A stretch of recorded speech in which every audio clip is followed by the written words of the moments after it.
They say some houses hold memories, not just the good ones. Houses like this one, the one on Blackwood Lane, they hold the silences, the regrets, the moments people try to forget. I came here seeking quiet. It watched the world from behind dark, vacant windows, guarding secrets I was too naive to fear. This house breathes.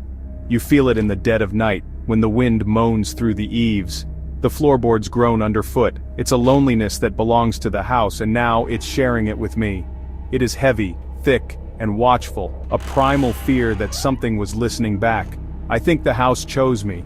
The shadows in the corners of rooms seem to stretch when I'm not looking directly at them. This house doesn't want to be empty, it wants a witness. The mirror was already here. The previous owners had left it behind. Too large to move, they said in a note. A relic. It stood in the upstairs hallway, a towering monolith. The frame was intricate, a chaotic tangle of blackened vines and weeping faces. Its history is a mystery. The glass itself is imperfect, full of ripples and dark spots. Your reflection is never quite perfect, warped, stretched. Sometimes you catch a flicker of movement. The real estate agent never mentioned it. He rushed me through, his eyes avoiding it. Looking into it feels like an intrusion. It's like something is looking back, studying you. The air around it is always colder. I could always feel it there, watching. I tried to cover it once. The next morning the sheet was on the floor. I knew the mirror had shrugged it off. I simply accepted its presence. The mirror doesn't just reflect what is, it reflects what was. It's a subtle thing, at first. You might walk past it, and for a split second, the reflection you see is delayed. It's easy to dismiss as a trick of the eye, a symptom of fatigue, a flaw in the old glass. But the feeling it leaves behind is not so easily dismissed. You start to question your own perceptions. Did I really see that? This house and the mirror within it has become my entire world. They don't feel the weight of the mirror's gaze. It has isolated me, trapping me here with my own unraveling thoughts. The mirror has become the focal point of my existence. It holds these moments within its silvered depths, like a library of forgotten sorrows. The mirror is not just an object, it is a repository, a tomb for moments that should have faded into time. It is waiting for something, and I am terrified it is waiting for me. It started on a Tuesday. I was walking down the hall when I glanced at my reflection, but this time was different. My reflection in the glass was still facing forward. It was just for a second. I stopped dead. My heart hammered. My reflection was normal again. The sight of my own back while my reflection was still looking forward was burned into my memory. It didn't feel true. It was a deep, primal dread. That night I couldn't sleep. It was standing out in the open in the upstairs hallway waiting patiently, and I knew that it was just the beginning. The lag became a regular occurrence. It was never dramatic, always subtle. I would turn my head, and for a fraction of a second my reflection would remain. I would walk away, and it would hold my image for just a moment longer, a fading echo of my presence. It was like watching a video with a bad connection, struggling to keep up. Each time a cold knot would tighten in my stomach. I was not alone in this house. I started to think of the mirror as a slow thinker, always a few seconds behind. The house seemed to conspire with the mirror. The chill grew more pronounced. I began to hear faint whispers. I would hear a soft thump from the hallway above, right where the mirror stood. I'd race up the stairs only to find nothing. The house was watching me, and the mirror was its eye. I was obsessed with the lag, with the echo of myself that it held onto.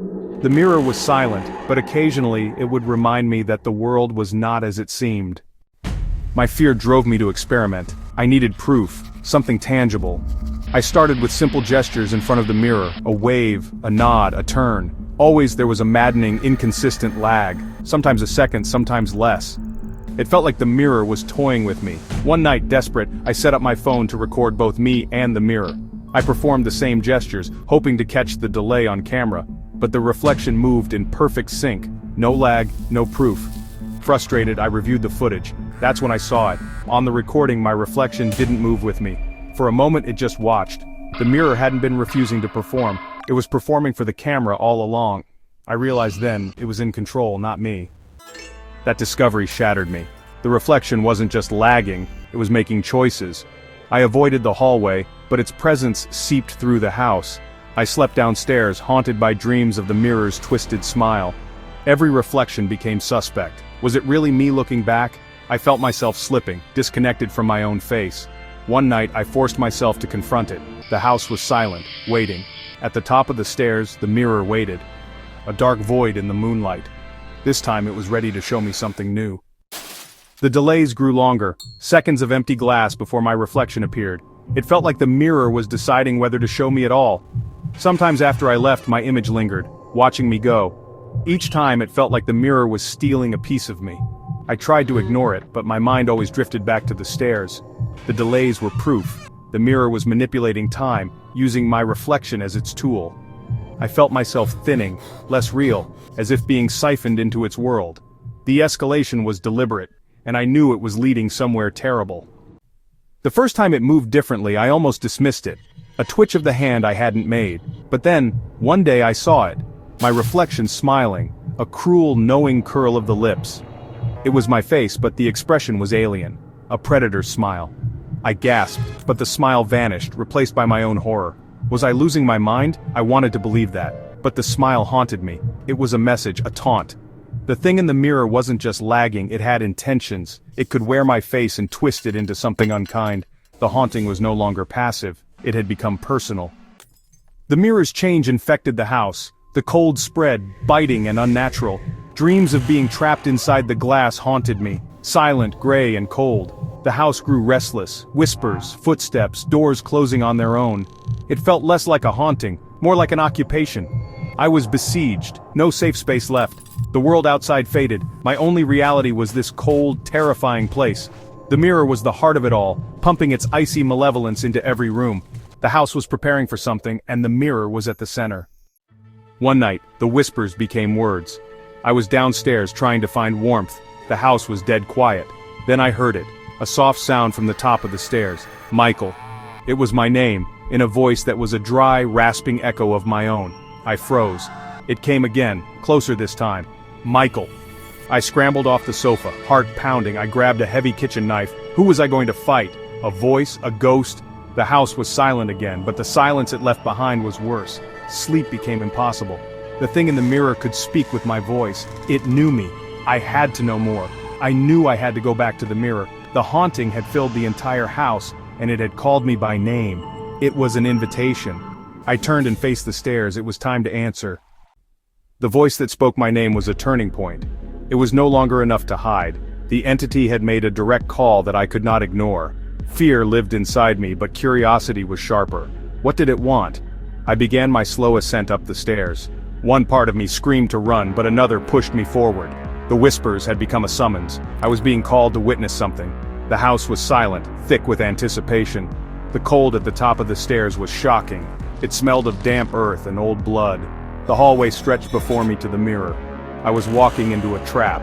I could see nothing in the glass but blackness. It was simply a void. The performance was about to begin. The light within the mirror revealed a scene. My hallway, subtly wrong, cleaner, less worn. Then a figure appeared. Me, but younger. The man in the mirror was pacing, agitated, distressed, a mask of anguish and fury. Then, a woman entered the scene. She pleaded with my younger self. He reacted with rage, a snarl I'd never seen. The scene was charged with a terrifying energy. The knife slipped from my fingers. The mirror showed me something specific, personal. This was not a memory. This was an accusation. The argument in the glass escalated. The silent shouts of my younger self grew more frantic. The woman's pleading gestures became more desperate. I watched, a helpless bystander to my own past. Or, well, a past that was being presented as mine. The other me was losing control. His body was rigid with a tension that was honestly painful to watch. He was a bomb about to detonate. The woman reached out, her hand touching his arm, and the fragile thread of his restraint just snapped. He shoved her. It was a sudden, violent movement. She stumbled backward, her eyes wide with shock and fear, and fell hard against the wall in the reflection. A wave of nausea washed over me. I had never done that. I would never do that. I'm not a violent man. The very idea was abhorrent to me. I have my flaws, my anxieties, my private miseries, but violence against another person is not one of them. I searched my memory, frantically digging through the archives of my mind, looking for this moment, this fight, this woman. There was nothing. It was a blank space, a void. This event, so vividly and horribly depicted in the glass, did not exist in my own recollection. It was a fiction, a cruel, elaborate lie being played out on my face. But the scene wasn't over. The mirror was not finished with me. The other me, The monster wearing my face stood over the fallen woman. Her form was still indistinct, a blur of motion and fear. He raised his hand, not in a slap, but in a fist. He held it there for a long, agonizing moment, his whole body trembling with the effort of his rage. The woman on the floor cowered, her arms covering her head. I could not breathe. I was watching myself about to commit an act of unforgivable brutality, an act that would define and destroy a person. The man in the mirror was everything I feared, everything I swore I was not. He held the pose for what felt like an eternity. Then slowly he lowered his fist. The tension in his shoulders seemed to drain away, replaced by a wave of something else, despair. He looked at his own hand, his own fist, with a look of utter horror and self-loathing. He staggered back, away from the woman, and collapsed against the opposite wall, sliding down to the floor. The scene held there, two broken figures at opposite ends of the mirrored hallway. The light in the glass began to fade, the image dissolving back into darkness, leaving me alone in the cold, silent hall, my mind screaming with a single desperate thought that never happened. The darkness was absolute, but the image burned onto my eyelids. It replayed in my mind. The shove, the fall, the raised fist, the self-hatred. My denial was a scream, a trick played by the glass. It showed me my face, my hallway, twisted into a nightmare. My sense of self began to crumble. Who was I? The memory felt alien, but the rage, the despair, I recognized those feelings. The mirror had taken the darkest parts of my personality and given them form. It showed me the man I feared I could become. Who was she? I sank to my knees. The mirror was blank. It planted a seed of doubt about my own nature. It held up a reflection of my soul, and the image was monstrous. As I knelt there, a terrifying thought surfaced. What if the mirror was showing me the truth? The idea was poison, spreading through my mind. Memory is fragile. A story we tell ourselves, rewriting history. What if I had done it? This thought was the ultimate horror. The monster isn't in the house, it's inside you. The mirror was a silent, infallible witness. I began to question everything. The seed it had planted was taking root, twisting every memory. I got to my feet, weary. It held the key. I had to know for sure, to accept its judgment. The house was a courtroom, and I was both the defendant and the prosecutor. My life now had a single, burning purpose. I had to disprove the mirror. I had to excavate my own past, digging through the layers of memory like an archaeologist searching for a lost city, to find proof of my innocence. I spent my days locked in the house, surrounded by relics of my own life. Old photo albums, boxes of letters, forgotten journals. I tore through them with a feverish intensity, looking for an alibi for my own soul. The process was agonizing. My own history became a foreign country, and I was a suspicious tourist. My search yielded nothing. My memory was not the perfect record I had believed it to be. My quest for proof was failing. This failure fed my obsession. If I couldn't find proof in the physical world, I had to find it in my own mind. I would sit for hours trying to force myself to remember. I pushed myself deeper and deeper into the uncomfortable corners of my memory. It felt like I was stretching my own sanity to its breaking point. The mirror had presented me with a riddle about myself, and I was willing to destroy my mind to solve it. My obsession drove me out of the house. If my own records held no answers, I had to find them elsewhere. The woman in the mirror, the anonymous victim, became the focal point of my investigation. She was the key. If I could identify her, I could find her. I could ask her. She could tell me it never happened. She could set me free. The problem was, she had no face. The mirror had kept her identity a secret, a blurry figure of feminine fear. So I began to search for her everywhere. I started with old photographs, peering at every woman standing next to me, every face in the background of a party picture. Was it her? Could it have been her? This hunt took me online. I spent countless hours scrolling through old social media profiles, my own and those of friends from years past. I was a digital stalker of my own life. I looked through tagged photos from a decade ago, my eyes scanning the crowds for a woman who felt familiar, for a posture or a piece of clothing that might match the indistinct figure from the mirror's vision. Each friendly face from my past became a suspect. Each forgotten acquaintance was a potential key. My search was a desperate paranoid exercise, turning my own social history into a lineup of potential victims. It was a new kind of madness. I even made a few phone calls. Awkward, stilted conversations with people I hadn't spoken to in years. Hey, remember me? I was just thinking about that party in 2012. Who was that woman you brought? The one with the dark hair? My questions were vague, my explanations flimsy. I could hear the confusion and concern in their voices. They asked if I was okay. They said I sounded strange. One old friend, Mark, told me I sounded like I was chasing a ghost. I hung up the phone, my hand trembling. He was right. That's exactly what I was doing. I was hunting a ghost that had been planted in my head by a haunted mirror. The search was fruitless. No face matched the feeling of the woman in the mirror. No name sparked a memory of that terrible, silent fight. My investigation only succeeded in alienating the few people I still had a connection with. It reinforced my isolation. I was alone with my obsession, with no one to turn to, no one who could possibly understand. The mirror had been clever. By hiding the woman's face, it had accused me of harming not a specific person but anyone. It made every woman I had ever known a potential candidate. The mirror hadn't just shown me a memory, it had created a mystery, and the search for its solution was leading me further into darkness. A week later, Mark called. I almost didn't answer, but his name flashed persistently. He was worried, said my questions were strange. His concern was a small light in my dark world, but I couldn't tell him the truth. He offered to visit, to get me out of the house. I couldn't let him see the house or the mirror. I lied, said I was fine. He warned, "You need to get out of that house, Michael, you sound haunted." He told stories of tragedy, of minds undone within those walls. I hung up. His warning didn't scare me, it validated me. It meant the house, the mirror were real, and my need to understand it grew stronger. I abandoned the outside world. Mark's call was the final nail in the coffin of my old life. My focus narrowed until only one thing existed, the mirror. I could no longer get it to show me the scene again. It just stayed stubbornly reflective, showing me only my own haggard face, my growing beard, my wild, sleep-deprived eyes.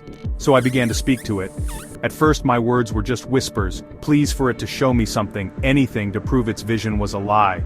I would stand before it for hours, my voice growing hoarse, begging for a sign. The silence of the house was my only reply. My one-sided conversations became more confrontational. I started to argue with it, to shout at my own reflection. I called it a liar, a monster, a trickster. I paced the frigid hallway, my voice echoing in the empty space. A madman locked in a debate with a piece of glass. I would demand answers. Why me? What did it want? Who was the woman? My reflection would just stare back, its expression a perfect copy of my own fury and desperation. It felt like shouting into a void, but I couldn't stop.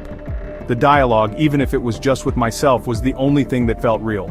It was my way of fighting back. Sometimes in my exhaustion, my anger would collapse into a kind of negotiation. I would treat the entity in the mirror as a thinking being. I would try to reason with it. I would ask it what I needed to do to earn my acquittal.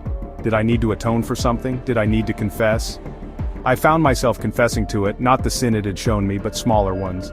I confessed my jealousies, my petty cruelties, my moments of weakness. I laid my soul bare before my own reflection, hoping that some offering of truth would appease whatever intelligence lived behind the glass and convince it to retract its terrible accusation. During these strange, one-sided therapy sessions, I began to feel a presence. I received no answers, no voices spoke back to me, but I felt a sense of being listened to. The oppressive watchfulness of the mirror became something more. It became an attentive, analytical silence. It was absorbing my words, my emotions, my confessions. It was learning me. The dialogue was not for my benefit, it was for its. It was gathering data, studying its subject. The line between me and the reflection was blurring, our relationship becoming a strange, toxic codependency. I was the patient, and the monster in the mirror was my silent, judgmental therapist. The distinction between my own thoughts and the mirror's influence started to dissolve. I would find myself thinking in its terms. I would analyze my own motives with the same cold, unforgiving scrutiny I imagined it used. A new, critical voice appeared in my head, a voice that sounded like my own but felt alien. It would question my every action. When I felt a moment of kindness, it would whisper, "Are you sure that's genuine?" When I felt anger, it would say, "There it is, the rage from the mirror." It was the mirror's prosecutor, and it had taken up residence inside my own skull. My mind was no longer a safe place. I began to have trouble distinguishing my memories from the vision in the mirror. The scene it had shown me, once so alien, started to feel familiar.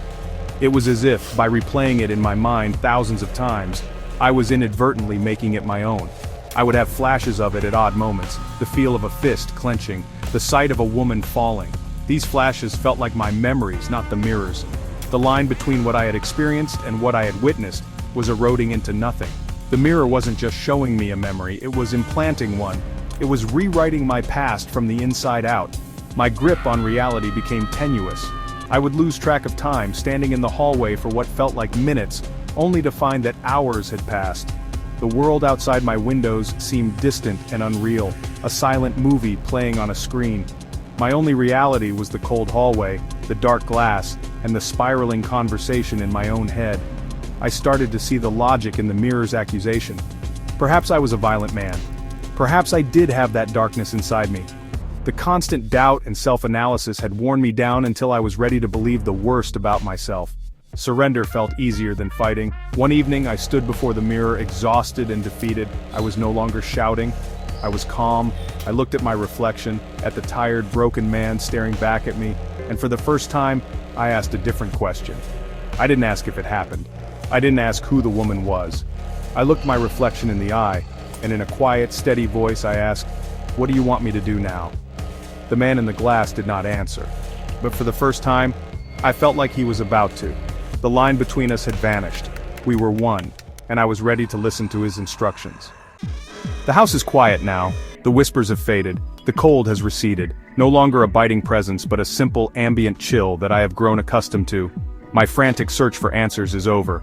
The boxes of photos and letters are packed away, my past put back in its tomb. I no longer shout at the mirror, I no longer beg it for answers or accuse it of lies. We have reached an understanding, the man in the glass and I. The struggle is over. I have accepted the story it showed me, not as a memory perhaps, but as a truth. A truth about the potential that lives inside me, inside all of us. The dark possibility that we spend our lives trying to outrun. Is the mirror haunted? Is there a spirit trapped within the silver? A malevolent intelligence that feeds on fear? Or is it something else entirely? Perhaps it is not haunted, but honest. Brutally, terrifyingly honest. Perhaps it is simply a perfect reflector, one that shows not just the surface of things but the rot beneath. It doesn't create the darkness. It only reveals what is already there, hidden away in the unexamined corners of the soul. It shows you the person you are when no one is looking, the person you are in your worst, most secret moments. It is a mirror that forces you to see the monster you deny. My friends do not call anymore. Mark has given up. The world outside these walls has faded to a distant hum, a place I no longer belong to. My reality is here, in this house, with this silent companion. I am its keeper now, or maybe it is mine. We exist in a strange symbiosis. It shows me a terrible truth about myself, and in exchange I give it my attention, my focus, my life. I am a witness to its power, and it is a witness to my quiet, ongoing penance for a sin I may or may not have committed. The distinction no longer seems to matter. The guilt is real, regardless of the crime, so I stay. I keep watch. I pass the mirror every day, and it shows me only my own reflection now. A calm man, a quiet man. The lag is gone, the smiles are gone. The performance is over because I have accepted its premise. I have acknowledged the darkness that it showed me. I have incorporated its truth into my own. The house is no longer a place of terror. It is a monastery, a place of quiet contemplation where I can meditate on the man in the glass and the terrible things he knows about me. It is, finally, a place of peace, a strange and terrible peace. The question of what is real has become irrelevant. The memory the mirror showed me feels more real than many of the faded memories I actually possess. It has weight, it has substance. Did I do it? Did I push her? I have stopped asking. The mirror has shown me that I was capable of it, and in the end, isn't that the same thing? The mirror knows this. It does not judge. It only shows. So I am left here, in the silence, with one final haunting question.